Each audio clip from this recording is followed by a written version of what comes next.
Hello everyone and welcome to another very special developer stream. This time we're going to be showing you some behind the scenes look at how we make characters. So I'm very excited that Katie is joining us because she is the brilliant animator behind Absa. So yeah, give us an introduction. How do you like Absa? How do you like Aether Studios? Just give us a quick intro of how it went. Okay, I'm gonna start with a small disclaimer. It's 6 a.m. where I am right now, so I might be a little sleepy. If things don't make sense, just fire them back at me. Hi, I'm Katie. I am an animator here at Aether Studios. I worked on Absa, Edalus. Oh, you're making me think now. Arcane, Loxodon, and Maple. Um, yeah, it's been great working on lots of different types of characters. Still more in the works, but today is Absa. Yeah, so we have two animators on our team, Diego and Katie, and they both work at the same time. So generally, there's always two characters being animated. But we do try to have a pretty good variety, as you could tell by Katie's list. All those characters are pretty different. I feel like for a little bit you were doing like the huggable, the squash and stretch ones when you did Atlas and Orcane back to The back. huggable, and then I went to Loxodon, and it was Yeah, not huggable anymore. yeah. I Depending on would. your Yeah. definition of huggable. He's got a little bit of squash and stretch, but no, a big weapon user and an Hmm. elephant is a little different than Orcane, Oh who's yeah. completely squishing and squashing. Um, yeah, so yeah, I guess let's before we go into Absa, yeah, I guess anything from some of the other characters, like who would you say before Absa was kind of like the hardest animation that you went through? So every character has their own unique challenges, right? Like, I'm just gonna look at the character select so I can go through them. Like Maple was difficult because she was the first one I really worked on from start to finish before me and Diego had kind of tag teamed the character. So I would handle uh, hurt reactions or maybe defense, but Maple was the first one altogether, so she was difficult from that aspect. Loxodon was like animating a refrigerator at times, where he's just so big and bulky that it was hard to make movements come across. Or Kane was basically squash and stretch, so I don't know, I loved him, he was great. And Edalus is difficult only because of his size, actually, again. Just so big, but also he's a sweet little polar bear. Yeah, And no, Absa, you had a lot of personality, Daedalus. I love that. And then yeah, Absa. oh, there's only one difficult part about Absa, it was her cloth. Yeah, which is why as I put on here the title, kind of as a joke, kind of true. Especially going into Absa, she had a lot of flowing cloth animation, and we'll go through that. Yeah. Yeah, Um, we'll get into why that was difficult. It's not like it was, I don't really know how to explain it. We'll get into it more later, though. It'll make sense. and then I guess another one, because based on your character list, you had the experience of doing both veterans and Loxodon being a new character. Um, what was it like on Loxodon? You know, doing a character that hadn't been seen in Rivals One. Easier and harder at the same time. Harder because everything was new, right? Trevor had created a few sketches, but I mean, it's an elephant with an axe. Some of the sketches just don't work. So you have to spend a bit more time concepting key poses and thinking of how the animations are going to flow versus, in Rivals 1 where you have everything figured out, but it's pixel art and there's usually 3 frames. So you still have to figure out what that animation is and motion is in 3D. So both have their own challenges. Yeah, yeah. Deluxe is a little bit harder because there was absolutely nothing to go off of, but I mean, it also let you be more creative and free with the animations. Yeah, it's funny because on Loxodon, some of my favorite animations were ones where you ended up changing it. Like it was an idea from you or Diego. Mm-hmm. Like his normal pummel. I forget whose original idea was to make the trunk slap slap them in the face, but just hearing it, Oh, I I was don't excited. remember. And then when you first animated it, I was like even more excited. My favorite example of that is Edelus's bonk. Yes. Or Jamie's like, you know what would be great? What if you just went bonk? And I was like, yep, that's it. We're done. Did It's JB draw perfect. the sketch of like Yeah. yeah, he had like a really we should post that at some point. That's a good point. Like a really Oh, basic 2D sketch of just like bonking over the head and we all laughed and then you were like, I could do that. yeah, this is great. But like, I don't think we're giving Jamie enough credit here. He drew it in like 30 seconds. It Yeah. was it was perfect, perfect. And JB's the lead cosmetic artist, one of our character artists, does a lot of stuff. And also he's pretty good 2D artist. Trevor's also a really good 2D artist. It's funny. Mhm. I don't know if you got to see like some of the examples of what I would give Elian back in Rivals 1 before Trevor started. I think Eliana is the one that gets posted around a little bit of my sketches. You definitely had it. Have it a lot better with Trevor's art than with Dan art, because Dan art, you have to I leave it to the imagination, right? I let the animators or the artists imagine what it could be. Cool. Oh, And then well, we're I did have one more question before we hopped into Absa, but now I forget. Oh, was gonna say. So Maple actually was one of my favorite. It might still be one of my favorite in terms of how great she feels going from Rivals 1 to Rivals 2. I always liked her in Rivals 1, but like a lot of the little stuff you did in Rivals 2, kind of like making her some animations like more animal, right? Like the weasel movements, Mhm. and then I think the air dodge in the Waveland were like my two just favorite on how they turned out. The little donut spin in 3D just works so good. So yeah, every character is different in terms of how you fill the gaps. And I just Mhm. remember the first time Maple was playable, I was like, yo, Katie's crushing it. And I think that, like you said, that was your first character, right? The first one you did the full character on? Yeah, the first one I took from start to finish, so it was still learning how to do a few animations, learning, uh, I guess, some more background on me. I'm not originally, like, this is the first time I've worked on any kind of fighting game. I've worked on mobile games and RTSs and just, I don't even know what we would call the other game anymore. But this is the first time I've really had to dig into what is hit pause, what is ISA, when do these key poses come in. So it was a big learning experience, but because of it, it helped me figure out how to push forward on other characters too, and try to figure out how we could put more of the original animal in, like the weasel uh, being all small and squishy, and then Arcane swimming to an extent. There's a Yeah. big extent on that one. And then I'm actually originally from an area that has a big polar bear conservation, so I was able to use my zoo trips as reference. That's awesome. It was fine. But yeah, no, it's been a lot of fun. Yeah, that's great. Okay, cool. Let me hop into training mode with Absa then, and we can start talking about her and kind of what went into her. What stage do I think would be good? Let's just do Firecat.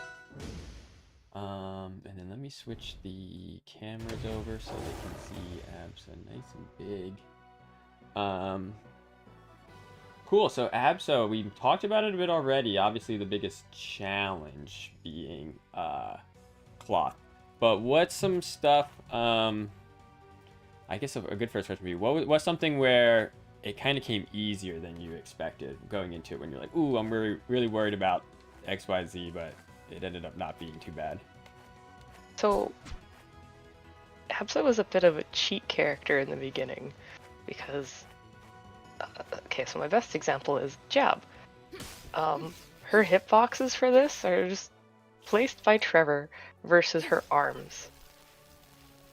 So this is okay, I'll try my best to explain this one. Normally, the character's motions combined with some Trevor wizardry and some extra nodes define where our hitboxes are. But for Absa, because a lot of her attacks are elemental or in the case of, is it forward tilt? Just a line. There was less time needed spent figuring out on my end where all the hitboxes needed to go. It was just passing it to Trevor and being like, have fun. So there was a lot more freedom in making her motions and less worrying about the arm needs to be 3 degrees higher on this hitbox so that it can, yeah. So that was going into it. I was like, oh, this is easy. I don't have to worry about this. And then the cloth came out of nowhere. Steel chair. So did Trevor for Absa, did he set up the hitboxes in advance so like you kind of knew where this big forward tilt blob was going to be before you had to animate? You just kind of had to like set a motion that was going to create an electric whip somewhere in that range? Or did he do it after you did the animations? So I did the initial motion, like the gameplay key poses. And then Trevor was like, can you make just a really, really rough whip shape and we'll see if that matches what I think for the hitbox? So for most of her electricity, it was just, I think I actually took Zetterburn's swipe and I made that be. Yeah. That was Absa's hitbox, air quotes around that for a long time. I remember the temp ones. They were bad, but they got the job done, right? In terms of being able to test the character and stuff, like. Oh, 100%. Because so I guess a bit more background is Trevor will create basically a list of for each attack, like what is our frame data, and we'll start with that as a really rough go ahead. But there's no hitboxes, there's no like animation or attack flow to it. So then we go in and we figure out the hitboxes. So having them kind of predetermined really helped him set things up too, I think. I don't know. I can't speak for Trevor. It helped me. Yeah. But yeah, I will say like that early setup of just setting the frame data, it's a lot easier on like a regular attack, right? So something like up tilt where, startup, active, recovery, you can kind of just give those numbers over. I do know when Trevor's trying to do something like a special that has like multiple cancel windows, like I think neutral special would be a good example, where it has startup, but then it has its second window. This goes right into recovery, but if I was still holding special, there's other windows in here. Those ones are a bit harder, where like Trevor has to go in and do some coding for us to get good testing. Because even though you can make animations with Trevor's descriptions, it's hard to see like how they flow into each other. Yeah. Actually get it in game. I'm pretty sure this is neutral specials, like one of the last ones I did because it required so much extra tech. Right. Yes, and it's relying on everything else, right? Like until you get the cloud article working, there's nothing you can do with neutral special. Yeah, so that does make the combo animations harder, but for the straightforward ones, it's nice to have that additional data. For sure. I don't think she had any crazy combos, but no, it's mostly neutral special. Forward special was pretty simple. I think it was. We spent a while on the forward tilt too, because the way the two flow into each other. The way that the two of them can flow into each other, but also I remember we spent a lot of time on the lightning effects. Because pretty sure the second one. No, we did them both. Neither of them are tech driven. Oh, I think that's a lie. The animation. I think these are all. I know the first one is a swipe. Yeah, just like the second one. The jab. Maybe. I don't remember. These might both be custom by Coconut, actually. Yeah, Coconut on here too. I can't remember. I definitely know we had it. Like this is like a lightning swipe that could be reused, but I think like forward tilt we ended up having to make. Like I think we made a custom texture for it. I think so. And then we hand animated a swipe, and then to get the full length, Trevor and Corey worked together to make some custom. I don't even know how they're doing it, to be honest. Yeah, this character in particular, Corey is our tech artist. Works directly with Katie and Diego on a lot of the stuff, setting up all the rigs, like kind of all the base tweaks Yeah. and when we bend characters too far, fixing that. Absa had a lot because Corey did a ton on not just like the custom swipe meshes and stuff we had to do, but then also the electricity effect that now every character has a skeleton. And Corey modeled all those. If I Yeah, remember he did a correctly. lot of. I don't even want to call it VFX art because it's tech art, right? Yeah. Where it's stuff that's in engine that it's magic how he get with shaders and materials. It's great. And He then did even this skeletons. floating black backdrop on when you get shocked too. Corey like Yeah. remassaged that because when we first did it as a circle, it was like too obvious. So he was able to like cut into it and make it kind of more unique. The character has like an outline going on. You can see that kind of like right around Zetter, just like hip pods, but a little more exaggerated. And then Absa too has this glowing effect that. I was gonna say I yeah, have both of the chats open. I'm slowly reading them. I will scroll back up a bit later to answer well, everyone's questions. we'll But do a question area too, so you don't have to I be seen the too stressed. Absa's body glow, and that was a huge part of what Corey did too. It took us a little bit of time to get it looking and working the way we wanted to. Yeah, can you It's explain just a how node and you once Corey set it up, or can you explain how Corey set it up and then how you animate something like that? okay. So I can't explain the material setup of it. I'm sorry, that's above me. But Corey basically gave me a node on the rig, just a free-floating space that would control a sphere. In Maya, it's really easy, and based on the position and overall size of that sphere is how much glow will affect Absa and where. So for jabs, it's just on her arm. For other ones, the sphere becomes the size of the screen because I wanted it to cover everything, but you don't see that because it's her glow. Yeah, it Then turned the out engine super takes sick. that data and applies some fun glow to it. I don't know how Corey did it. But it's great. Super easy to use. 10 out of 10. Yeah, no, I love how the texture turned out. And yeah, all the animation is sick. What else? I'm trying to think if there's other tech stuff that she has. Like a lot of her lightning are like pretty custom. Like Coconut spent a lot of time on this character as well. Like this up air X was a fully new effect. Obvious. Coconut is generally the one doing all of the hit effects, so Absa has like light, medium, and heavy. But that's something every character has. But not every character has like stuff like this forward tilt where we gotta do like custom whips, stuff like the jab. A good example is like with Zetterburn, like he's got his fire main, but all of that is it's a swipe, right? So the equivalent of like Absa's jab, and animators can set that up, tech artists can set that up, Trevor could set it up if he really wanted to. Versus almost all of Absa's hit effects and visuals were custom made per attack by the VFX team. Yeah. Even the cloud blowing up, like, I think the cloud has 15 different states it can be in. Most of them are really simple, but each one is unique. Yeah, and then Coconut on our team does tend to do like the bigger ones, whereas Tony on our team does like, I would say Tony does a lot more total VFX, but a lot of his are kind of like kit bashing when we have assets, right? So like Tony did this down tilt, which is kind of like using pieces from other electric effects that Coconut had made. But yeah, Absa did require kind of a lot of bespoke, right? Like this neutral special lightning bolt was new. As I mentioned, the up air was new.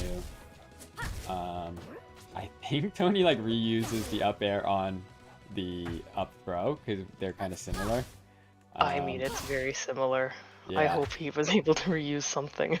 So we still did that, but yeah, compared to other characters, I just remember like when we went looking, there's a lot of custom VFX, which I think like you don't necessarily notice it. Even this one Coconut had to do, not just the chain, but the explosion is a new effect as well. When the character all comes together, you can kind of notice just kind of how much is going into it. It does also mean for skins, like she's just going to be using lightning. Like if we wanted to change the lightning to something else, it's so many Yeah. custom animations. So A good example would be like Atlas, where a lot of his effects are mesh effects, right? They're physical in Maya. So if we want his ice to be, I I don't know. I'm trying to think of something. Ice cream, just giant ice cream scoops on his hand. Why not? Don't know why that's the first thing I thought of, but it's easier because we just make the mesh versus replacing all of Absa's effects with ice cream would actually just be a nightmare. right. I think Or already VFX. Tony's messing with like additives though. Additives not bad. So like one of Mhm. the things you can imagine is like in the hit effects adding like additional particles to like represent a skin. Like that stuff's good. But if you tried to like, Yeah, it would have to be I don't know.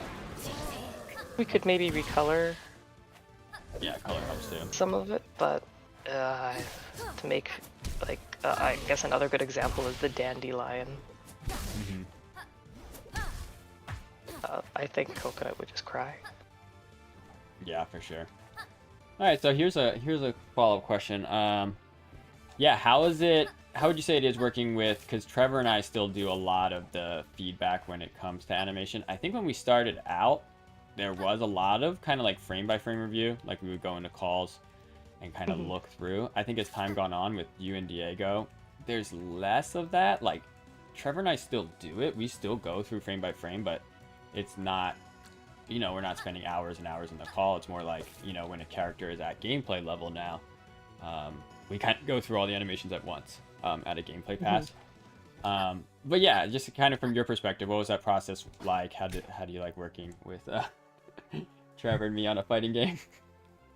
So the process is a little different now because uh, right now I am doing it where the very, very first pass is going straight to Diego and we're looking at key poses there.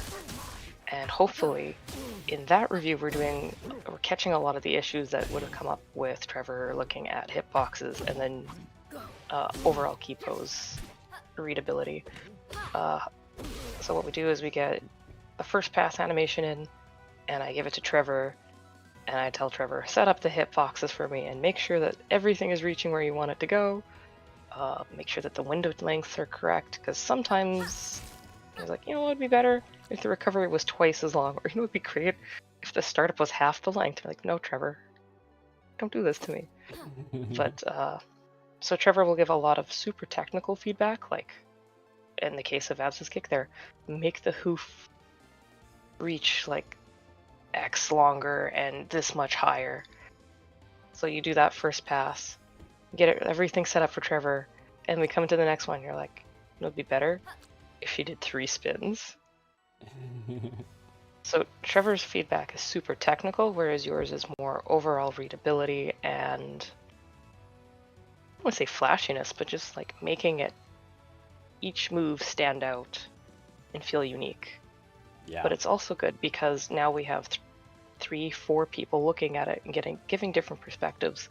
So even if it's something that me and Trevor didn't think about, or me and Diego didn't think about, our meetings we do most of our reviews in a Discord call, and anyone can join them. So Jamie can also come and be like, it'd be great if it's a bonk. Yeah. Sometimes some of the best ideas are from the animation call when we have multiple people in there.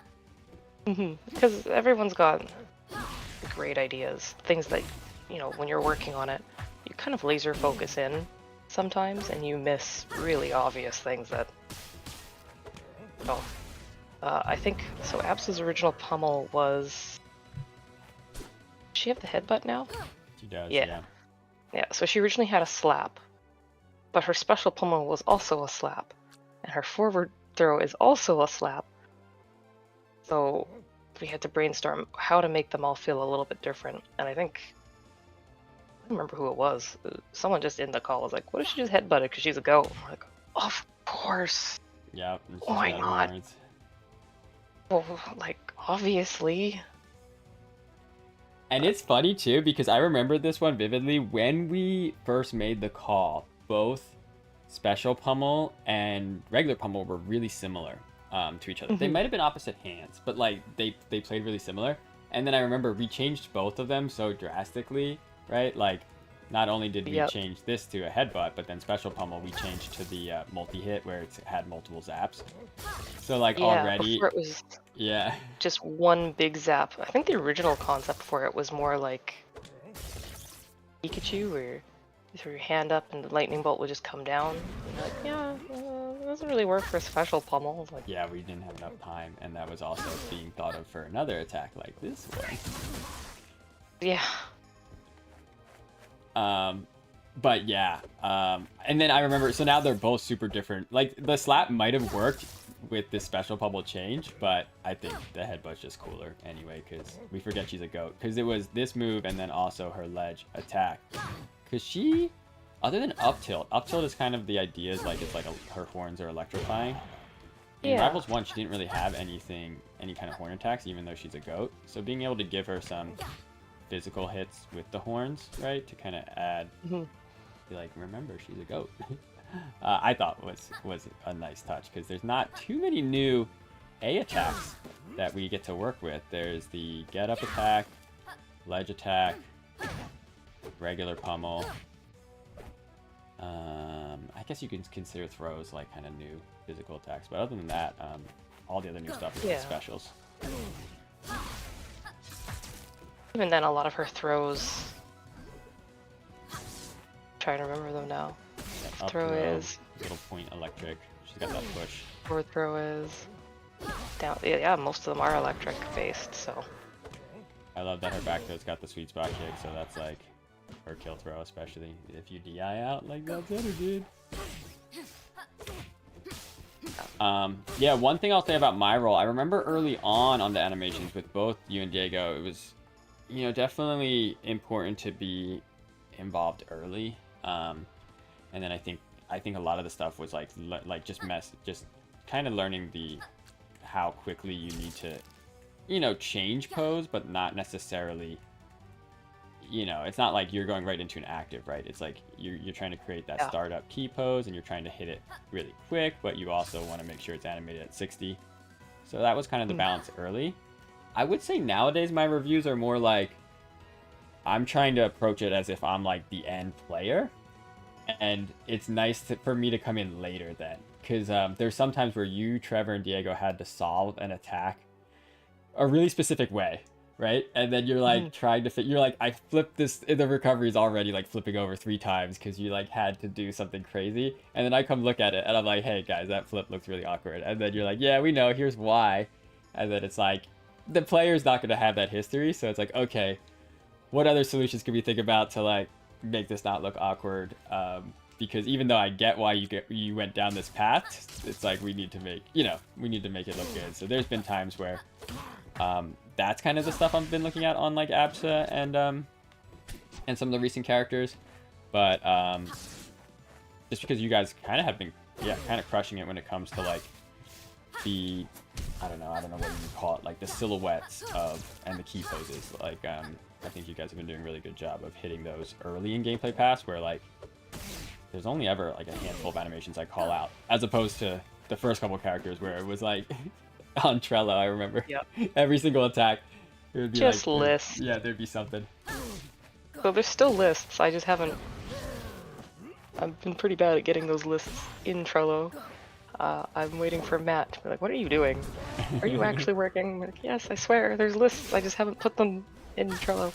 But We'll just have a lot of animation. The next character when we review, we'll just have, you know, a lot of animations to go through. But it's not necessarily a bad thing, because I think the other thing too is I remember early on too we would do reviews kind of earlier, and I don't know, like locomotion for example, we would do that first, and then we start going into normal attacks. But the other things hadn't been animated yet.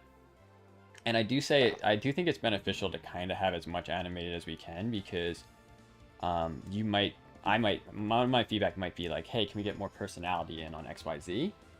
But if I had been able to see like the hurt reactions or other stuff and seeing the personality there, then it might not be as critical. So that's kind of what we're doing now, where the future characters will be like 90% done by the time they hit that final review, but there's been a lot of back and forth earlier on in the process versus, you know, the character being almost done. Then we're looking at it for the very first time, and even Trevor's like, no, we have to do something about this. This isn't good. So that's all happening earlier, so hopefully things should be smoother, but we'll see. Who do you think's harder to get an approval from when it comes to let's say an attack animation? Trevor or me? Oh god.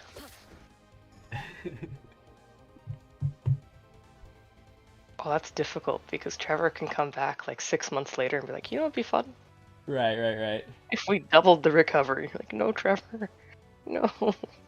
I would say it might be Trevor just because, like you mentioned earlier, since this is more technical, like he has more reasons to like want an update.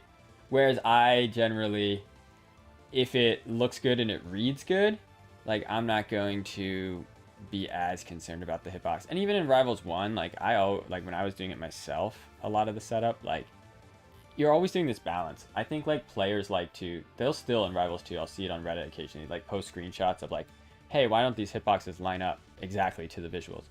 And it's like in some cases they're right, and like we nerfed a move or we buffed a move, and it'd be good to adjust the VFX, right? Like reduce a swipe, increase a swipe.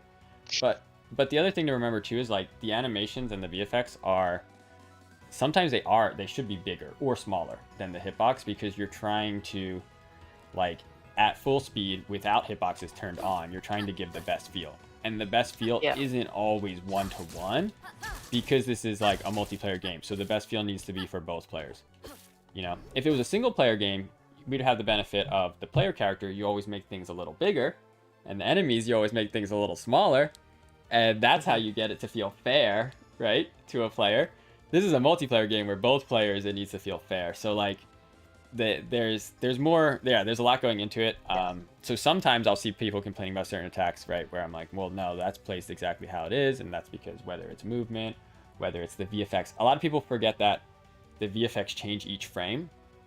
So sometimes what happens is the frame that the hitbox is out, the VFX is actually smaller, and you're like, wow, this hitbox shouldn't be this big, it's broken. But then if you frame advance, you'll see that the VFX grows then beyond the hitbox. And this is a thing in Rivals 1 as well. So generally, sometimes the hitbox is sized like between those two, right? It's between the smallest size of the explosion happening and the biggest size of the explosion ending. And that more of a VFX thing, but animation as well. Like sometimes the animations, they don't match the hitboxes exactly, and sometimes on purpose.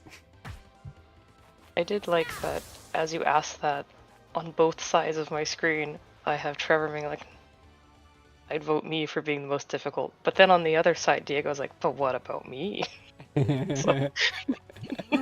Yeah, Diego is doing a lot more reviews now. Would you say Diego or Trevor is harder to get approval from now? Yet again, two different, right?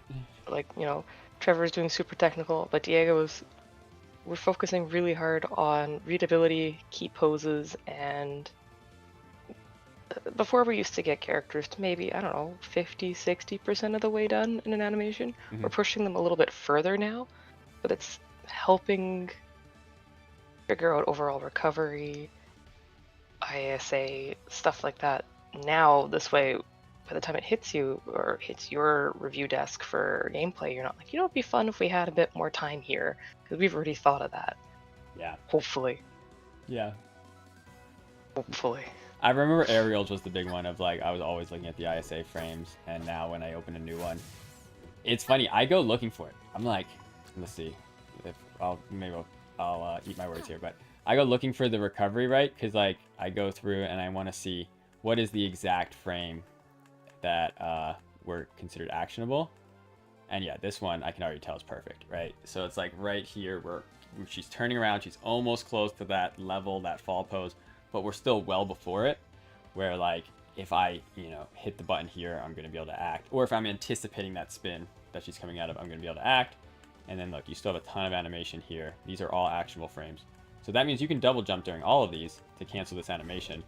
But that's what Smash does really good too. They have that like, they let the aerials flow, but they do a really good job of letting it cancel early, right? And that's something where I think on the first couple characters we didn't have that as much. I think like the very first character we did, like maybe Zedder and Rano, like way back in the day, like didn't even have ISA on their aerials, which I think so. Even Maple, she's got like 5 frames of ISA on like her wildest attacks, and then Abs, I'm like, I can add another 30 frames to the end of this. It's fine.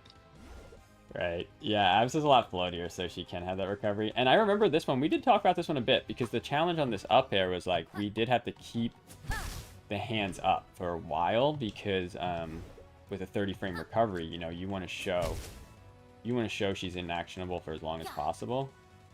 And Then her fall is also with her hands up. right. We had to make this add the extra spin in so that she wasn't just Yeah. essentially T-posing down.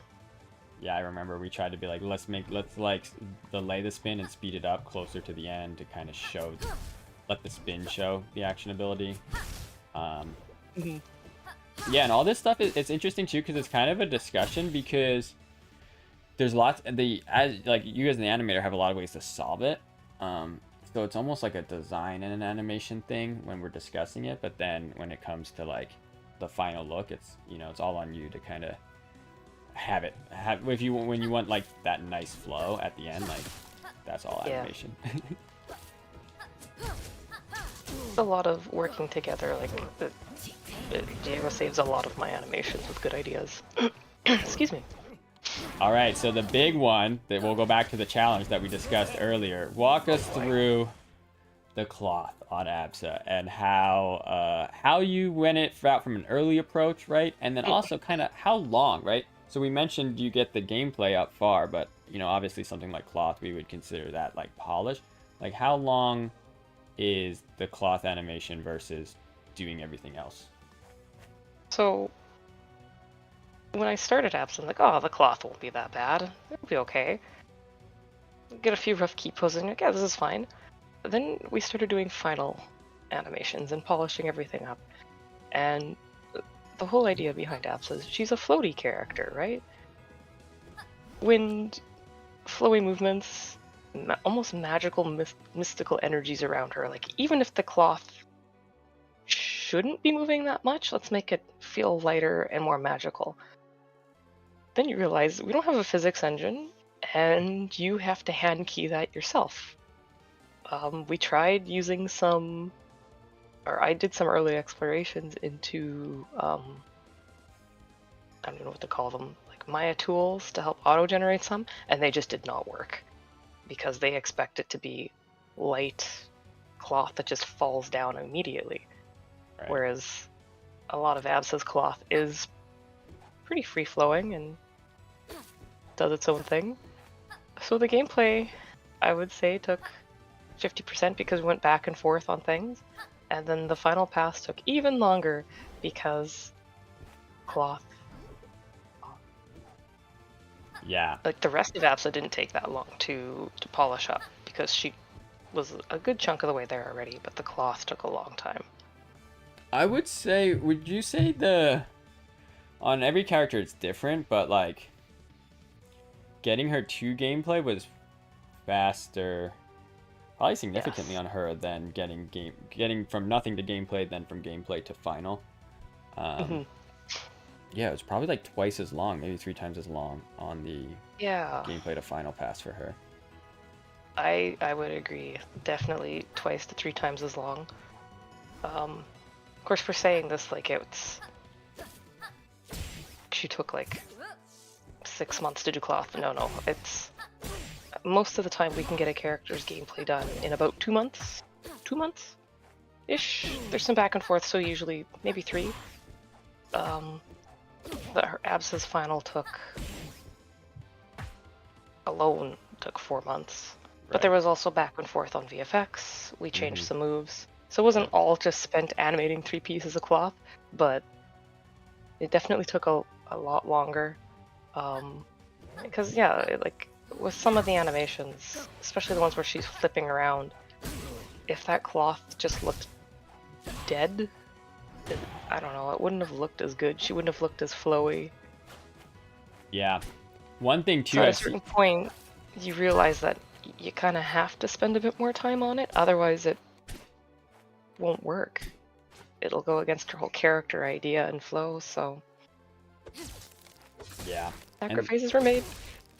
And the big thing too is like a lot of the attack recovery. It's like, we need these characters to stay in their locked position, right? So you know you can't do anything yet. So something like dash attack, you know, where she gets into this like crouch, and she kind of holds it until she can act. The cloth is really what's kind of like moving right on screen. So this cloth is doing this cool secondary animation of like flowing back into place, and then all that needs to be done in after the gameplay phase, right? I think you did do you. I was surprised. I remember this time you had done kind of like key poses a bit for the cloth, but then yeah, actually animating it at the 60 FPS is like Yeah. a whole nother beast. Give it some good secondary motions and follow through. Help use it in some animations to define when ISA is. Give it more time to hit the final key poses, especially when she's falling. And it just helps her feel. Oh, it just helps her feel. Her animations feel nice and good, and flowy and smooth. Versus if the cloth was just. Or if it wasn't as animated. I don't know. It's Right. just a certain point where you realize, yeah, you just gotta make it. You just have to do it. One thing I will say while you were doing the final is a lot of these articles were able to kind of have animation assistance this time, where like, you know, you kind of handled this different states.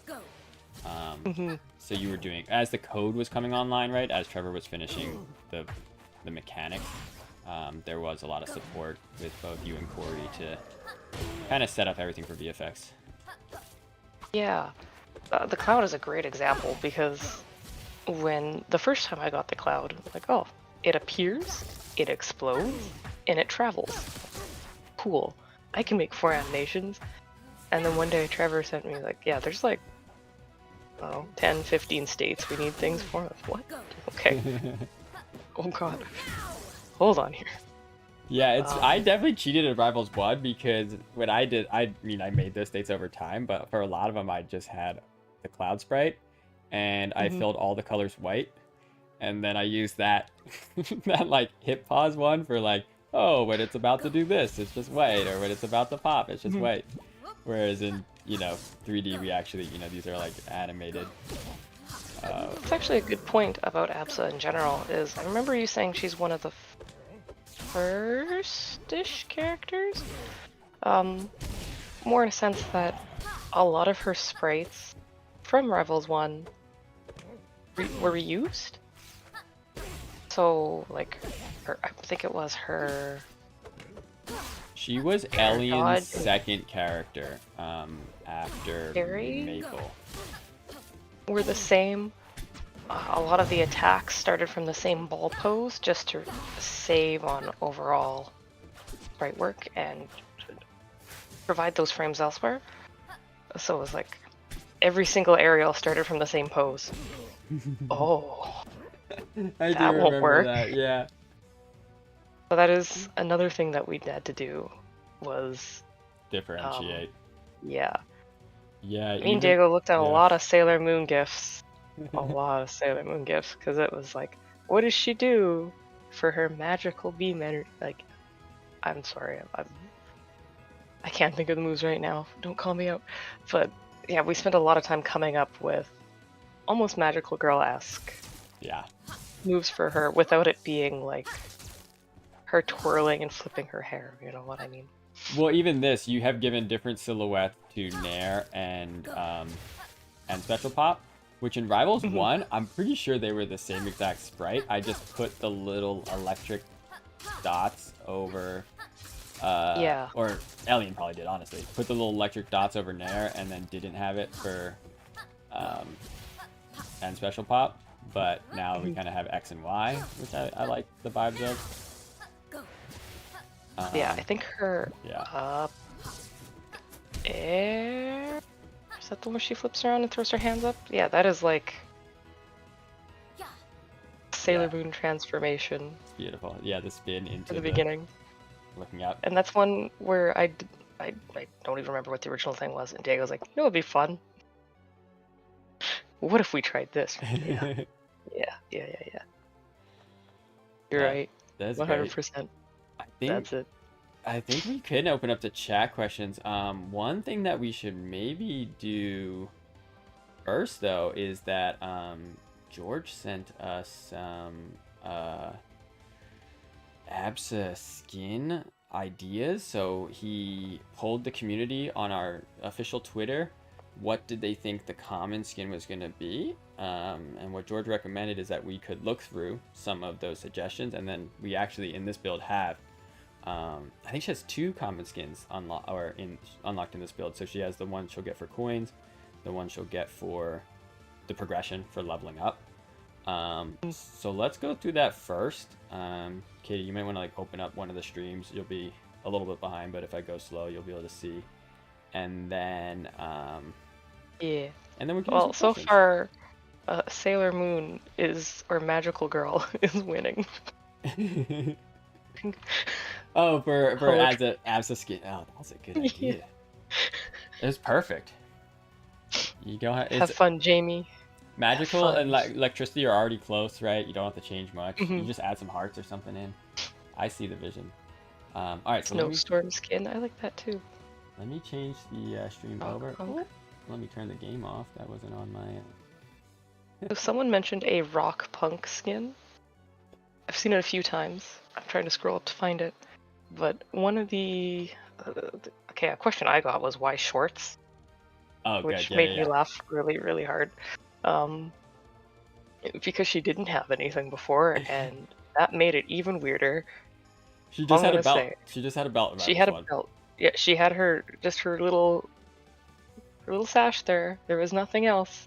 At a certain point, we're like, safety shorts for Absa. But one of the other ideas we had for her was like these wraparound leg sleeves, kind of almost martial arty. Mm-hmm. But I remember I was in a call with someone, they're like, it looks like she's going to a rave. And I was like, yeah, make this a skin, please. No, they were cool. Yeah, Mark had concepted out the like wraps. They were just too distracting in that it was like alternating between her skin color and the really dark color. And it was like, yeah, it was just attracting the For her normal skin, it was a lot, but right. It was cool though. As you said, they're like, yeah, I could do that. Yeah. Yeah, so this one we'll go through is going to be some suggestions at like common skins. So the way common skins work is common skins are generally cheaper in the game. They're like 500 coins or something like that. And they are just retextures, right? So the character art team gets pretty creative in like what they're able to do with just the retextures. But one of the ones we do, at least for when a character first gets added, is like we do based on other animals, right? So like Lockstone has like a cow. You can see some examples here, and he has a zebra and a giraffe. My favorite is Giraffe Loxodon. It's so funny. It's so good. It's great because I feel like if you play that skin enough, like you could mess up your brain. You could go to the zoo with your future family 10 years from now, and you see an elephant, and you'd be like, look at that giraffe. And you're like, wait a second, that's not a giraffe. Stupid Rivals. But I did love how that one turned out. So yeah, let's go through some of these ideas, and then what we'll do is we'll show off the actual ones in game, and then we'll do some questions. Sounds good. Oh, I thought my shortcut key was gonna work, but apparently it doesn't. So I'll use this thing. All right. These are great. First idea is a sheepy from Chili Nutria, and I see the vision. Yeah. Oh, I really like that. It would, but sheepy, but also kind of like pajama mode where it's. I was about to say it would be the same theme as the Pajama Fleet in my mind. That's one of the Kickstarter, one of the backer skins that they did. Soft and fluffy, but also time for nap. Oh, I like that a lot. I feel like this one wouldn't be a common though. I feel like we would go and change her, make the wool an actual This Hmm. would be like a rare. Yeah, I'd want to make it more than a common to spend just a bit more time on Yeah. adding extra fluffiness to her. Make the cloud a But pillow I or something. but I do like that idea. It's a good It's idea. very cute. All right, Oh, next one up. We got hermit crab. hermit crab. Hold on. I need the stream to update. I need to see what this looks like. Yeah. You might be a little delayed, so I'll leave it up for you to be able to see. Now this one's interesting because if we could, through VFX, kind of like fade the sand and then have it like, sand particles flowing at the tips, that could look pretty sick. Like having a sandy cloth, basically. On stream. Do it. Show me Crabsa. I wish to see it. You should refresh both the There it YouTube and is. the Twitch. Yeah, see which one's Okay. faster. Oh my god. I love it. But also. Yeah, no, that would be.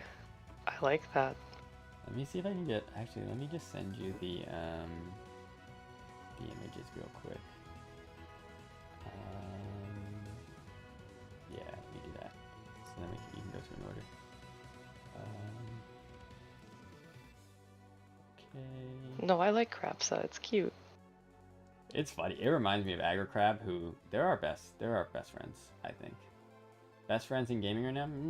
I don't know. I don't want to, anyone else to be offended, but they're in Seattle.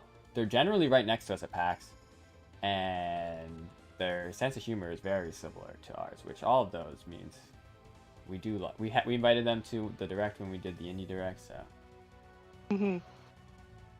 any Aggro Crab stuff to me, that's good inspiration.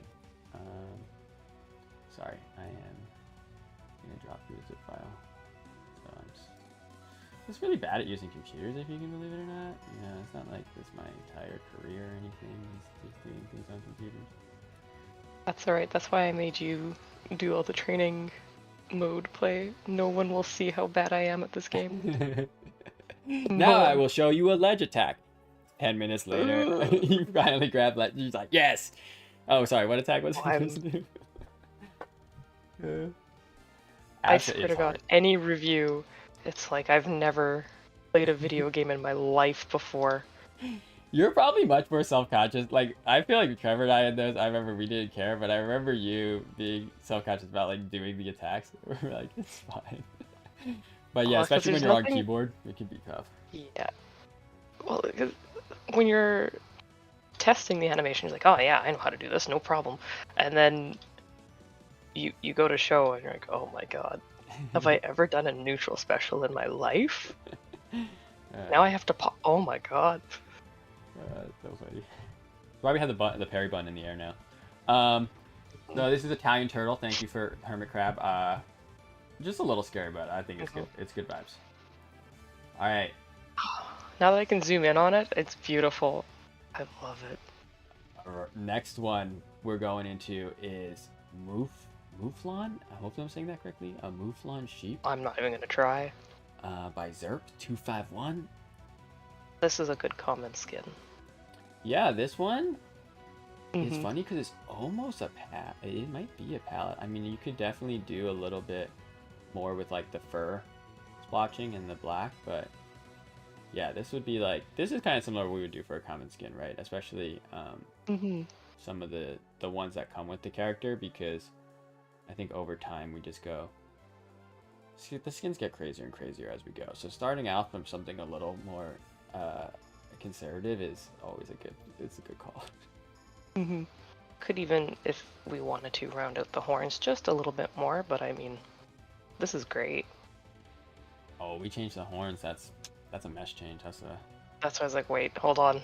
undo. It's not a common anymore. Oh no.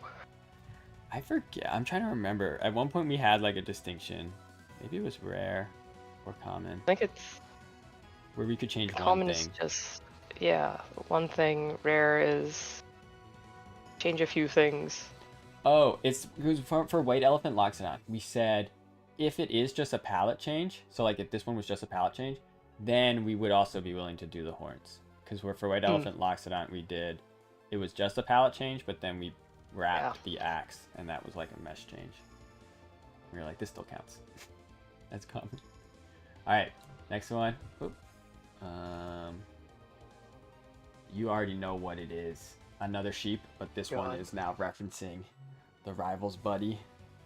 Mm-hmm. I like So that. the first sheep, that would be a great rare or even an epic skin. Like you could spend a bit more time on getting it all fluffed up. But this is a good common version of the sheep. Yeah, or even this would even just make a nice palette. If you just didn't do the cheeks, right? Because the cheeks are kind of the only thing in this that are custom. I would play with that palette. That's sick. I just like teal in general. Yeah. Oh, it's the teal is actually a great choice. Yeah. I'd probably do teal lightning. I really like that. The default lightning color. It look really good. Thank you, little Bidoop. Or just Bidoop for short. Alright, I like the next one a lot. That's great. It is giving me... Oh my god. There's a fairy in Neopets. That is just like this. That is immediately... Yeah, let's go Neopets. Or yes, Alora too. That I'm getting big vibes from that, and that's great. It's perfect. Normally I hate gradients, one very different color to another, right? But honestly, the gradient there, especially with the vibes, we're trying to do like a fantasy vibe, like the gradient on the fur tuff is kind of sick.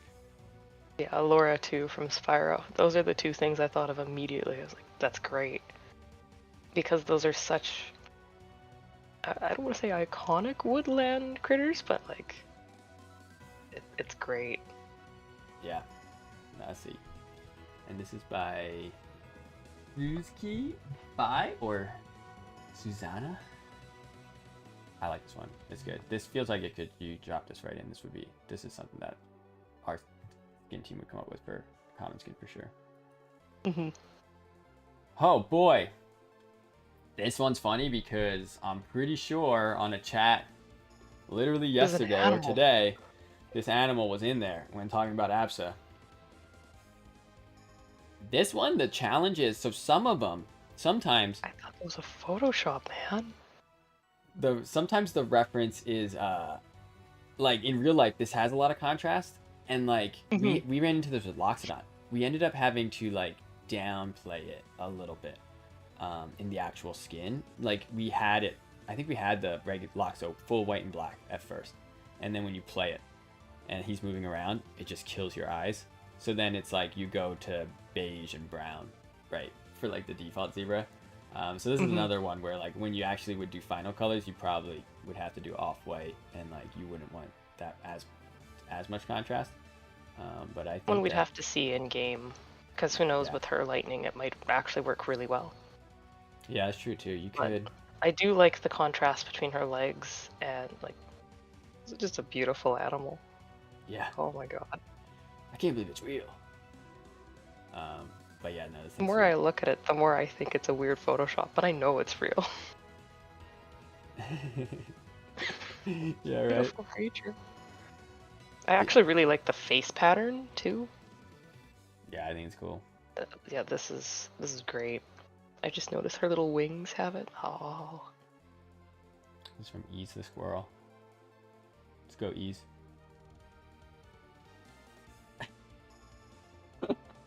Next one is Absa Horse. This is so funny. This is the... Let's go. The sunrise with the extra horses in the back is just... It's... Oh my god. I'm going to Candy Mountain. She can run wild and free. Oh it's my beautiful. god. Now this one, Jamie, again, would have to be a rare because of how much mesh change it is. This does bring up a good one, though, that we ran into on past characters is... sometimes you have an idea for a skin because you're like, oh man, this would make so much sense to do. And Hmm. then it actually is hard because on something like the face, there's only so much you can move it and have like the face rig hold up. Um, so like Hmm. trying, for example, like Maple, if you want to like elongate her face a whole bunch, there's only like so much you can do. So like some animals and skins that we first thought up, like when we first thought of the character, we ended up trying and then being like, ah, no, like it kind of looks like this. So then we're like, ah, no, we got to go back, go back. Undo, undo. Why is it moving like this? Yeah, and also hurt boxes too, right? Like the head needs to be in a Hmm. certain place. So we are semi-limited in that regard, but I think on some of the other ones we've had like good concessions, right? Where you're if you add and subtract at the same time, you can sometimes Yeah. get the effect you want. Like the hair and the tail, easy. I think we can make that work. Yeah, The longer snoot, I'm not too sure. no, it would break so much But stuff. It's funny though. That's the funniest part. Let's go, Mutt. ask this to Corey, see what he says. I can already see the response, but you know. It'd be the but why, the Ryan Reynolds but why one. Uh, My Discord profile picture. Next one is B Absa. Now this one again feels like a palette. I think B Absa though, some stripes. I think that. I think if you idea- added some stripedy stripes to it, but I feel like to get this working, I wouldn't make it a common. I'd make it a rare, and I would Mhm. change her wings Oh, and make them little bumblebee bee wings. Oh And my then gosh, for yes. her tail, we can either go full honeybee in or just change it to be a little stinger. yes, Stinger, for sure. That sounds Then I great. think that would be fantastic. We already got Honey Atlas, so just That a is whole, one of and we my got B Crag, favorite. just a whole B line. That- Yeah. Maple bee, we'll figure it out. Don't worry about it. I'm on board. You sold me. I want B line stocks. I do really like this though. This is great. Yeah. I think that the wings idea is what like the color choice here for sure. But yeah, we could definitely if you make it a rare, you could not just like kind of do the alpha, but you could like shorten them a bit and change the way the tips look to make it feel like bumblebee wings. Be sick. Mm-hmm. All right, wait. This one was by Nut Luigi. Let's go, Nut Luigi. All right. Yeah. Reindeer. Christmas skin. This one I can say already has an official concept by our concept artist Mark Nelson. From like 2018, I want to say. He did a promo art for Christmas one year, and Reindeer Absa is in it. So we do have Reindeer concept, and Reindeer is the lowest hanging fruit, I would say, when it comes to Absa skins. Because I how don't you think gonna I've have seen Christmas? that one. I'll have to go take a look at it. Yeah, Because it's interesting because this one is a great common, and I haven't seen what Mark's is, so you could almost do two-ish. I think Mark's. I have to go open the art again. I think it would be a rare, but like a very easy rare, because not all rares are like the same level. Mm-hmm. Because I think the nose is like bigger. We wouldn't just do a color for it. And Yeah. then I forget what else she had. Maybe different antlers. The antlers are actually. Yeah. The wreath on the chest is also a great idea. I like that. Yeah. So try to find it. Mark, I think, posted just the Absa by herself, the reindeer one at one point. So that's like, if you're a super fan, you can get a sneak peek at what Mark's reindeer looks like. But Joel, JD Pure, was onto something because, like I said, I think this is a no-brainer. How are you gonna do Christmas without reindeer Absa? I just seen she's got a Dodge, a Ford F-150, and as someone who grew up in driving through provincial parks, yeah, you dodge the truck, right? Oh my god. Are there lots of reindeer around you? Not reindeer, but like deer are Deer, like yeah. they're just in my yard. Right. They're everywhere. Where are I can't control reindeer them. naturally? Is it in like North Canada / Alaska, or is that, or are they somewhere else? How fast can I Google this to make it look like I know what I'm talking about? Okay, but there aren't like reindeer near you. Like you don't go No, no, outside and there. it's like you're like, wow, Santa Claus could What's just this? round these up and start No, we flying. have just like, oh my god. Oh. Just deer. Northern Europe, Siberia, North America. Not in my area, that's for sure. Okay. But that's beside the point. No, I was just curious. Yeah, growing up in the East Coast U.S., so many deer, and also like I was in the suburbs of like Philly, not really set up well for deer anymore. So it's like there was too many deer and too many roads at the same time. So it's just very, yeah, just not great. I'm on the outskirts of a town, or of our city, and there's also just a big, like, it's where our zoo, it's a forest, so there's so many deer. So many. It's great, but also it's terrible. Yeah, you have to drive. You have to always be alert for sure. But this one, I don't think we would ever see next to our car because the next one is an oryx. I don't know how you say that. Sorry, antelope, and I yeah. mean, if I do see it next to my car, I have to question what's happened. Well, you said you're near a zoo, so I think It's true. your first guess would be, oh man, they Oh, the broke animals out. got out of the zoo. My next question would be, where are the tigers? Oh god. If the antelope made it. This is another good common skin, I think. Yeah, for sure. Pixel Pal did this one, and I think the cool thing here that we also identified on our team with Antelope is like just being able to have unique face markings is really powerful because you see the face a lot on the skin, you know, like on the character select and other screens. So as opposed to like if the only unique thing was her legs, you know, sometimes that would get cropped out. So I think this is a pretty good guess, I would say. Oryx is how someone thinks you pronounce it, and that sounds right. To me, that sounds exactly right. All right, next one is a Chinkara.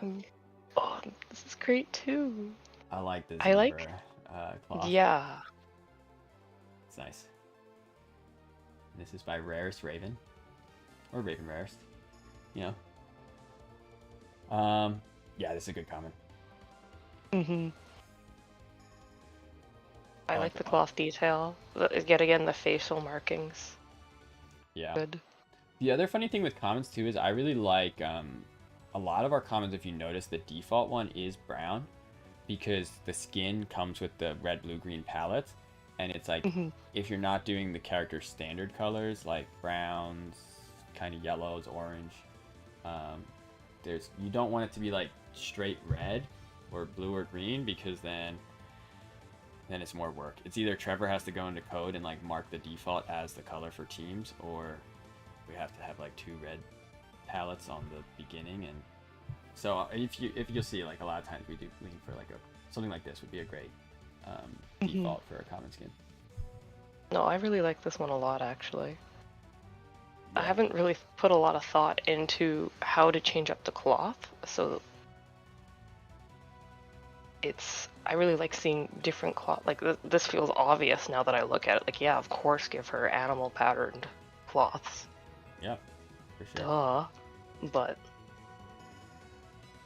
I like it a lot.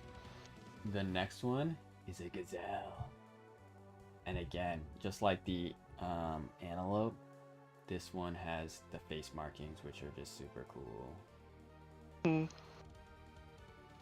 And like the cool gray horns look great. Straightened her. Wow, no, there's no mesh change. No mesh change. This one you could just drop right in the game as a common. This one's. I like the cloth color too. That bluish. Good contrast. It's just nice. Again, with the brown, the white, and the black works really well as a default. You can make red, blue, green versions. ZM Anon, straight up. You and Jamie could. You're on your similar wavelengths. Jamie, our cosmetic lead. I think this is one that he would do too. So I like it. The next one is just a picture of the word moose. I mean, I like it. It's a good idea. Good idea. Moose antlers are huge. Yeah. Hold on here. Somebody just put in chat, I just saw, like, how big would we be willing to make the antlers go?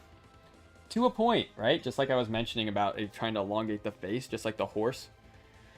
Once you get so big, the character, like, doesn't work. The silhouette doesn't work. Well, for her is... Hold on, moose.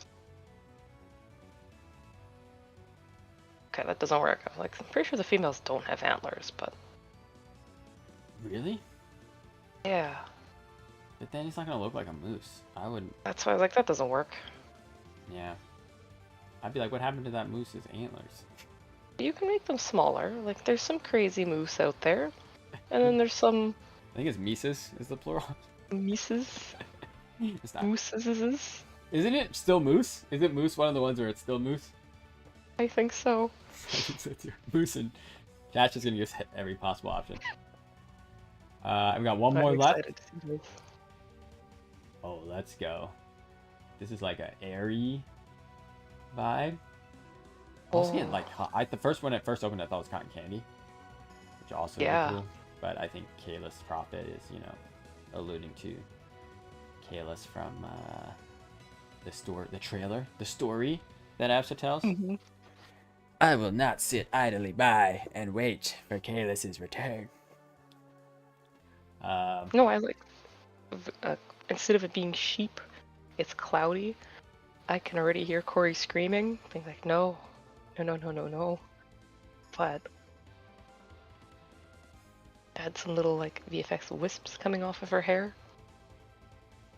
This is by Matthew Noyd. I think the idea is solid for two reasons. One, lore implications. Lore skins are sick. This would be one that like we did that Aether Legends skin line in March, and I feel like that might be people's favorite. I think in terms of sales, I think the Lovers bundle has performed the best since launch, which was the April one. But I think in terms of like just people hyping it up and like giving us feedback and talking to me at events, like the Legends event might be the most liked. So this one aligns into that, and then also the attention to detail, right? Like those little stars are from Kalis's wings in the trailer, and then the crest on her chest is captured too. So like all that stuff is super nice. There are two more interpretations of the skin, which I love both of them. One is jellyfish, and the other one is milkshake Absa. I like that one because it means that Arcane could have a friend. Oh yeah, the float. That actually really funny. The jellyfish one, we talked about that, right? I remember when you were first having to animate, like I think it was Idol or something, and you were doing the final, and I think Corey or someone was like, "Oh man, like we got to use this data to make some kind of skin with like, tentacles or something." So you really get to see like, you get the kind of the amount of time that went into the cloth, and just get to like re-envision it another way. So like a squid, or an octopus, or a jellyfish. I think she'll have one of those for sure. For sure. All right. And with that, I think we're gonna go back to the game capture because we're gonna reveal what our common skins are, which these were made before we did any tweeting. So if people guessed it, then they are a genius. So here's Absa, here's her default. Oh, right away. I was gonna go through colors, but I hit the wrong one. All right, here's the first skin. Played this game before. This one is called Bower.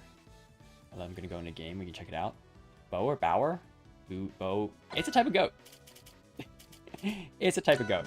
I remember when I saw the goat, I said it looks like a British dog. I think called a Brittany, and I made that reference to our team, and our team said that's worse because I don't know what that is.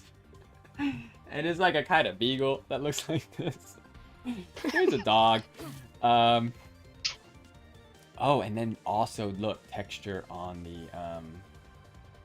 the cloth. I forgot that was part of this one. So again, because it's a common and it's texture, you can still make stuff that feels like a rare.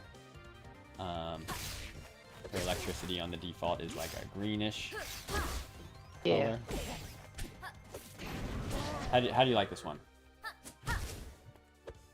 I haven't seen a lot of her skins, so this is great. I like the wheat detail. She's so remember how we were saying that the multicolored limbs, where it's different from her chest, might not work. I'm now starting to think that I can't pronounce it. I'm not even gonna try. Crazy Zebra one would be perfect. Yeah. Yeah, for sure. Because the white on brown works really well here. Add some stripes and some other crazy things, and apparently your face cam is in the way of seeing. Good point. Let's move me.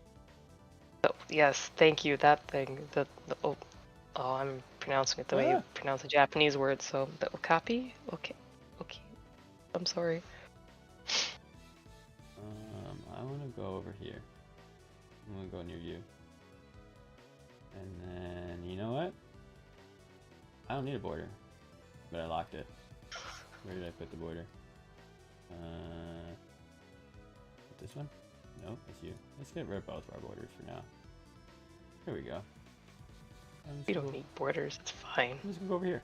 Okay, and then we'll go through the palettes. Actually, we can use the playtest feature to look at the palettes. So we got default. This is blue. Yep, with the blue lightning. This is red with red lightning, and this is green. This is green lightning. She's beautiful. And this is the bower. I don't know which one we assigned to progression and which one is coins. So when she comes out next week, you guys will get to find that out. Yeah, it's not one. Something. All right, let's look at the next skin. We'll all learn together. We'll all be surprised. The next one is an antelope. Let's go into game and look at it. Woohoo! Not an Oryx antelope, I don't think was the reference. I think this was the Western something. Man, I wish I was actually smart and knew like genus and stuff. I would just hit up some very specific antelope. Probably be wrong. And I said I live near a zoo, but I was like, oh man, the antelope are here, the deer are here. The actual names, nope. Unless it's a sun bear, that's all I got. Sun bears are awesome. All right, so this one again, I mentioned I like the teal. Going with teal straps, also teal lightning. Works just really well with like an orange skin, I think. It does. It's a good contrasting color. Here Yet again, the face markings. Yeah, the face markings, and then the black horns again. Like, are really nice. Give a nice contrast to like her normal design. And then her cloth here, I think is just recolored. Not any texture changes there, but you know that means all the comic skins can be different. This one's got face markings instead of a new cloth texture. Oh yeah, and then every skin, not only do they have their lightning color, so this one's teal, but every skin also has its sweet spot lightning color. So when you land a sweet spot kick, what shows up on the default Absa, it is a yellowish. So teal and yellow are the two. On this one, we got a teal and a brown going on.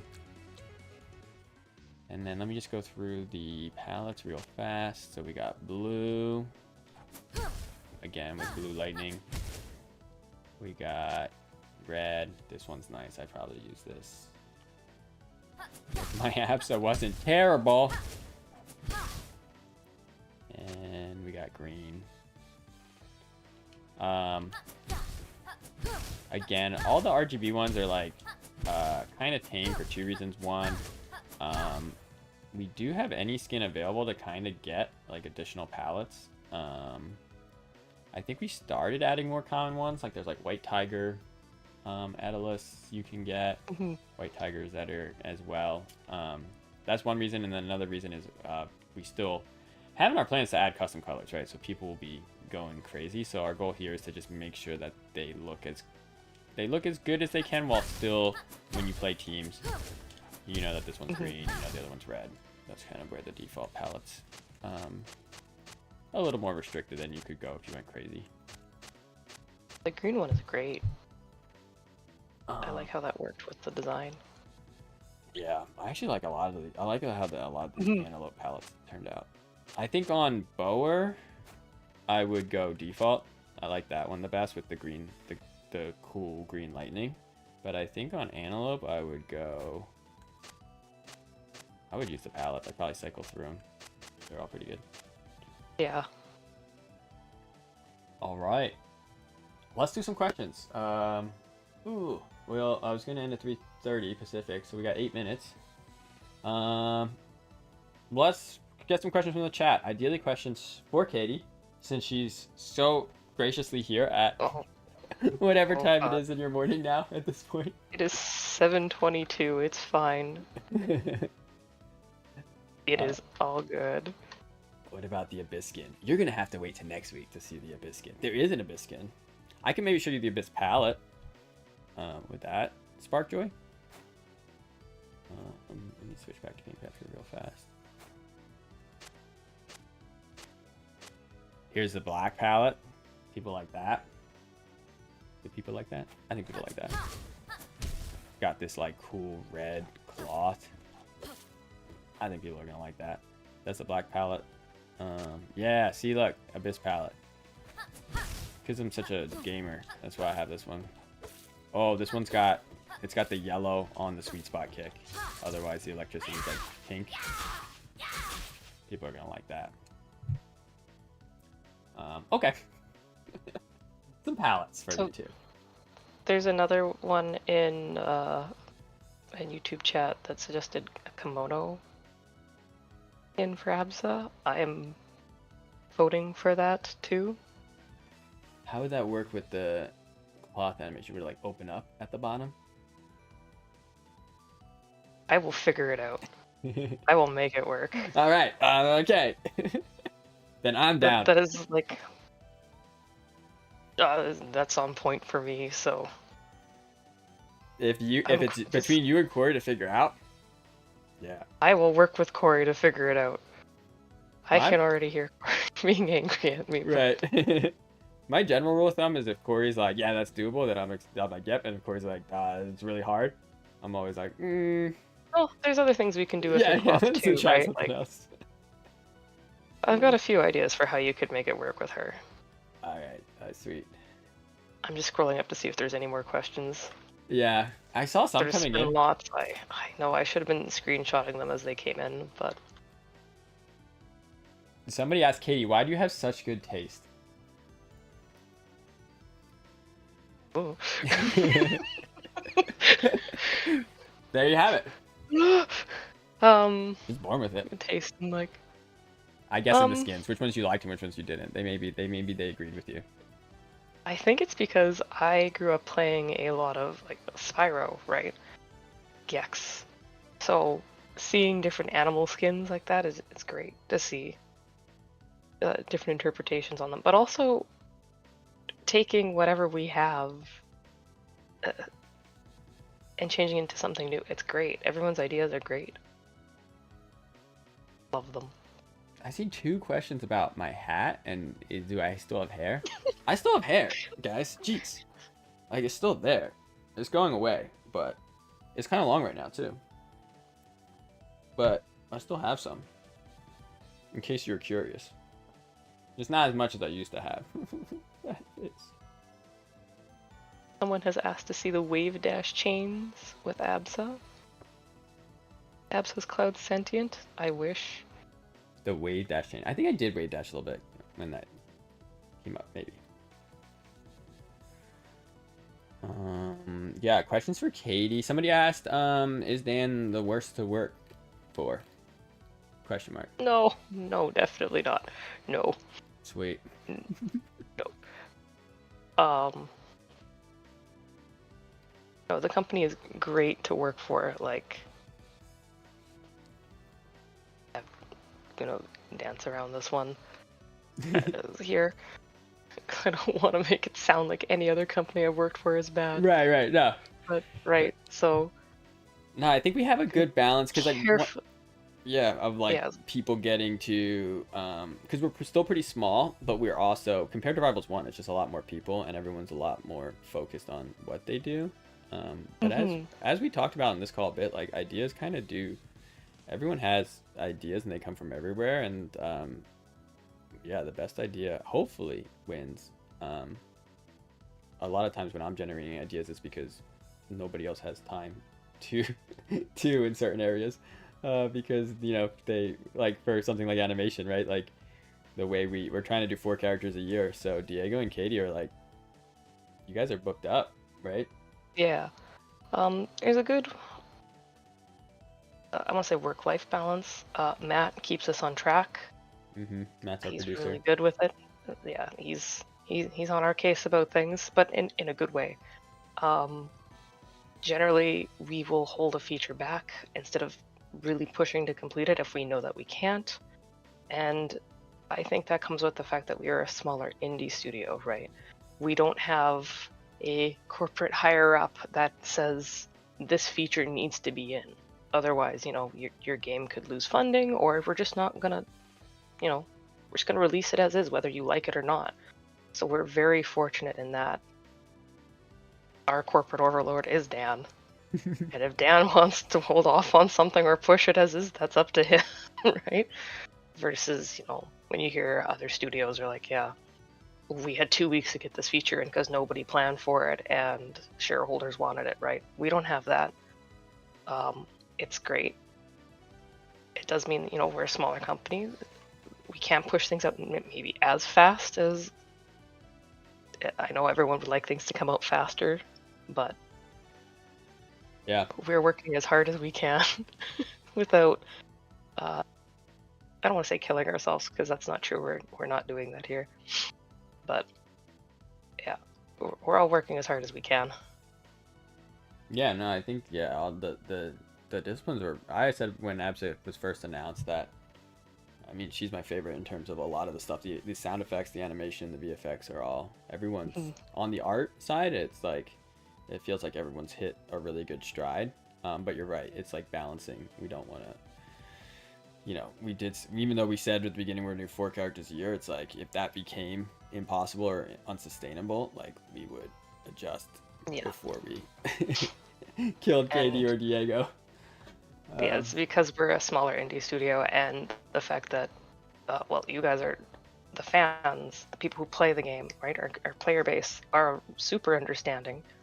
If mhm. we were to tell you guys, hey, we found a game-breaking bug with Absa, we need like 2 more days or 3 more days, it wouldn't be the end. Like you guys be like, what kind of game breaking bug can we use it for our Right, event? right. Like, no, it crashes your game and deletes your data. Give us a minute.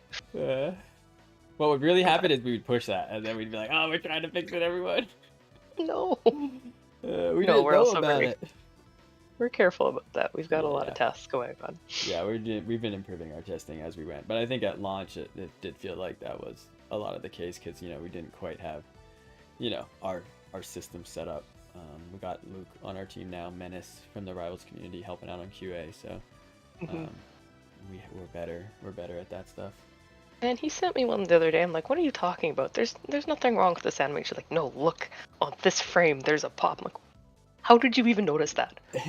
Oh my god. Yeah.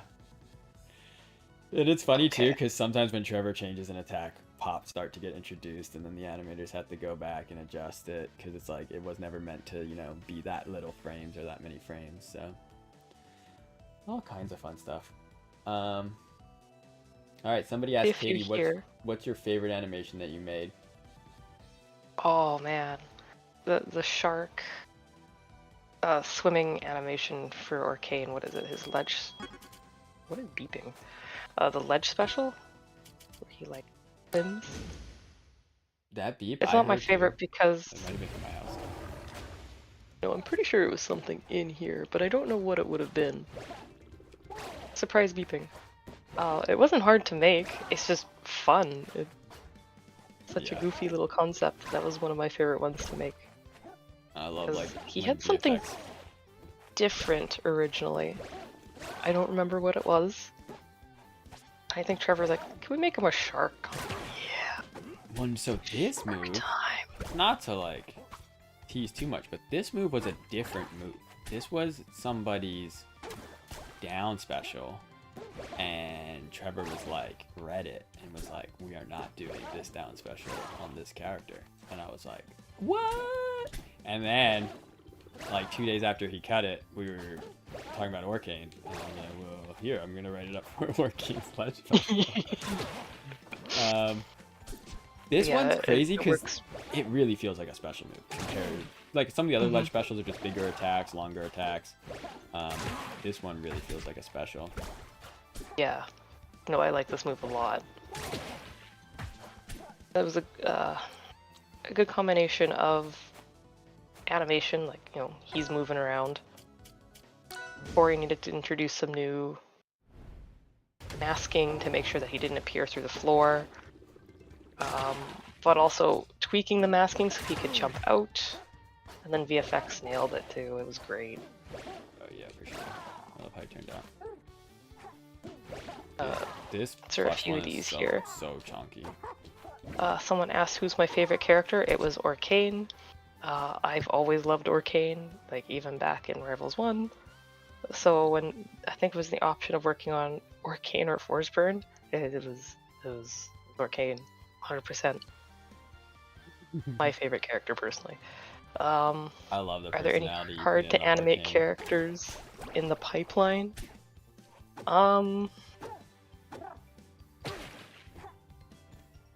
There are some coming down, I would say, that are Yeah. harder. Some of them are going to be difficult because they'll add Mechanics. mechanics. Yeah, that's the big And thing. when you add a new mechanic, you have to go back to everyone and also add their that mechanic. A good example is when we did Loxodon. Like, wow, it'd be cool if he grabbed the opponent and held them in the air. But that meant we had to go back through every character and give air hold animations, Yep. exponentially increasing the workload every time. We're like, you know, it'd be fun. Because it's not just adding a new, you know, one new animation. Now you're adding, what, we have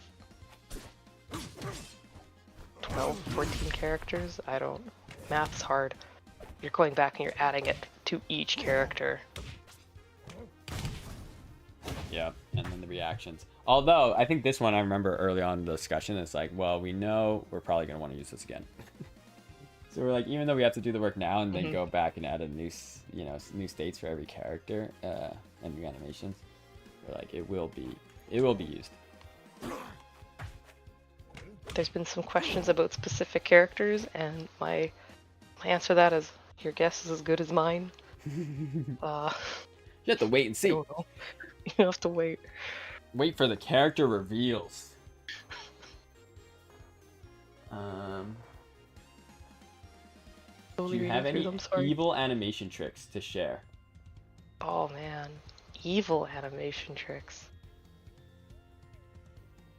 I mean, Diego would say my entire workload is, or the way I work is cursed, but because every animator is a little bit different, right? Some people really like blocking everything in and going from pose to pose and making sure everything's perfect, whereas I'm like, what's the overall motion? It's a bit more chaotic. My evil trick is a lot of our characters have the same. Everyone has a hurt, everyone has a knockdown. It's really good to just take Craig's animation, apply it to them, and then just tweak it slightly. Everyone is Craig.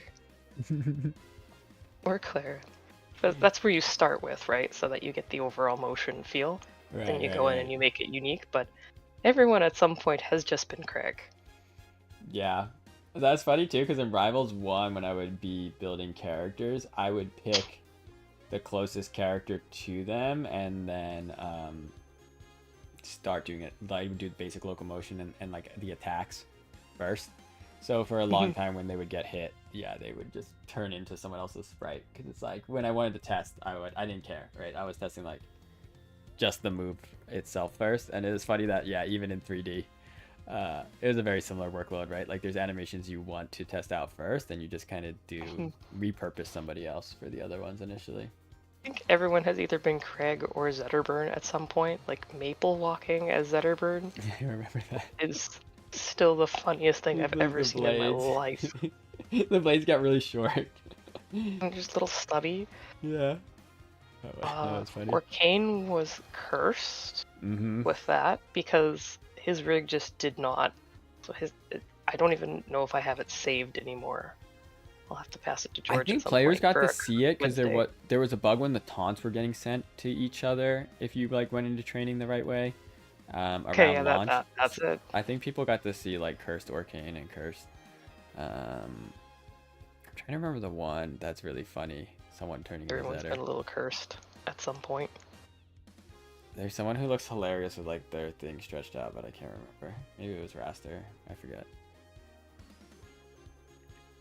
All right, let's do like 1 or 2 more questions, and then I think we'll call it because the plan was 3:30. We're at 3:37. So you guys got. I'm trying to read through all of these as quickly as I can, and if there's any, I'll keep reading through them, and if there's any that pop out, maybe I'll answer a few more on Twitter.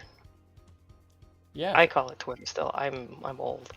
Yeah, I retweeted when Katie said that she'll be on the stream, so That's where I got the shorts question. Like, yeah, nice, we have to address this. Yeah, so give her a follow. You can ask her additional questions if you're interested in animation and kind of how to get into the industry, how she got into the industry. Then yeah, shoot her a question. Any chance of making the old model available to the modding community? So yeah, Absa had some updates. Honestly, maybe she's not changed that much. The thing with the old quote-unquote models, a lot of it was like color changes, which she was very dark, right? And she was dark on a lot of stages, and when the game is, I mean, the fighting game plays 60 FPS, so like that was part of the impetus to like update her. In terms of like she is like a little bit thicker, but I think in the CSP that looks more exaggerated than it feels in game. I don't know, maybe we'd have to like include it ourselves. Maybe we could do some kind of classic skin for Absa. I don't know. There's been a few questions about how long it takes to put a character from start to finish. And that one's a little bit trickier for me to answer because I can only really speak for the animation side of it. Typically gameplay takes about 2 months to complete. That includes making the animations, getting them set up in engine, getting hitboxes and approvals, and then polish 2 to 3 months. But not included in that time is concepting, design work. Someone's got to model them. There's usually 2 or 3 passes on the model. You know, we'll do draw-overs, VFX, sounds. We have John who does the victory animations. Yeah. So I would say I don't know. Because it's not being worked on at the same time, I would say more than half a year per character.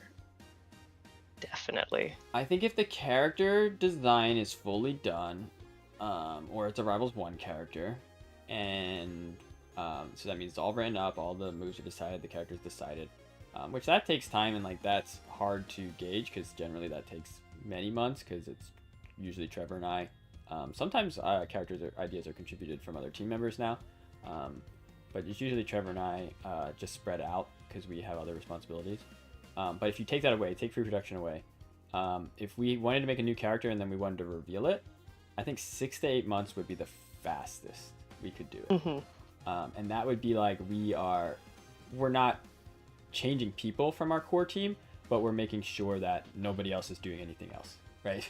It would be like VFX is ready to go and animation's ready to go, sound is ready to go. Everyone would have to have their plate cleared. So what it really means is a character, from when like the production starts, it probably takes about a year, but not everyone is, you know, we're doing multiple characters at a time, and not everyone is like, that's their full focus, right? They're kind of like, I need to finish this trailer before I can do the audio for this character.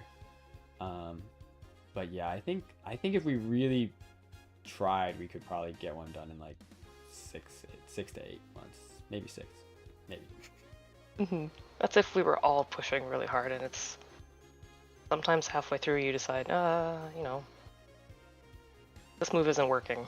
Yeah, that does happen. Another person asked if we're working on multiple characters at once. Yes, we typically have 2, maybe 3 on the go at the same time. Because I will take one, Diego will take one, and while we're waiting for gameplay to finish and for people to test out the characters, we might start working on the next one. Yeah. But it's... So typically 3, maybe 4 if we're at some point we had every character for this year in production at the same time. Yeah. I think it would be between 2 and 4. It's generally 2 in like full production, and it's 4 because, yeah, like you said, a character is getting close to being revealed, and like we finally coded everything and we got VFX in, and then we're like, oh no, we need to like give this character a new ledge special because this was broken. Yeah.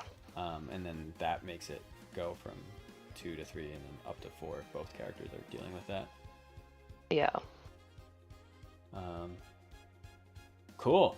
I think that was a good last question, because that one's yeah, the timing. I think people like, it's hard to like imagine, right? Because we have like so many balls in the air at the same time. Like how can a character take a year and you can do 4 characters per year? It's like, well, because we started a while ago, and yeah, 2 characters at a time.